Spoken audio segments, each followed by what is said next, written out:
কখনো সাকিব হতে যেও না, ধ্বংস হয়ে যাবে। তার চেয়ে বরং স্টিভেন স্মিথ হোক।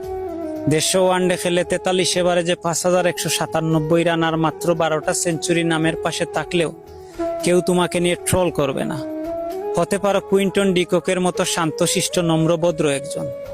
150 ওয়ানডে খেলে 46 এভারেজে 6583 রান আর 20টা সেঞ্চুরি নিয়ে তুমি থেকে যাবে জেনারেশনের সেরা ব্যাটসম্যানদের একজন হয়ে।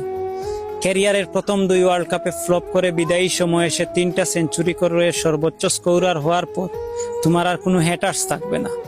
162 ওয়ানডেতে 48 এভারেজে 6633 রানের সাথে 13 সেঞ্চুরি নিয়ে তুমি যদি হও কেন উইলিয়ামসনের মতো ঠান্ডা মেজাজের কেউ, তাহলে সবাই তোমাকে বাহবা দিবে।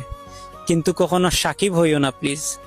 70 টেস্ট খেলে প্রায় 38 এভারেজে তোমার নামের পাশে 4600 রানের পাশাপাশি যদি তাকে 242টা টেস্ট উইকেট কিংবা 247 ওয়ানডে খেলে 37 এভারেজে তোমার নামের পাশে 7770 রানের পাশাপাশি যদি 317টি ওডিআই উইকেট থাকে, অথবা যদি 129টি টি-20 ম্যাচে 2551 রানের পাশাপাশি যদি তাকে 149টি টি-20 উইকেট কিংবা তুমি যদি হও 1.5 দশক ধরে সব ধরনের ক্রিকেটের বিশ্বের সেরা অলরাউন্ডার, তবুও তুমি কয়েক ম্যাচ খারাপ খেলার কারণে প্রতিনিয়ত টলের শিকার হবে তোমার ভক্তকুলের আর হ্যাটার্সদের কাছে।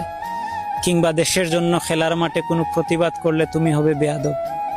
দেশের জন্য লড়াই করা ও প্রতিবাদ করা প্রথম ঐতিহাসিক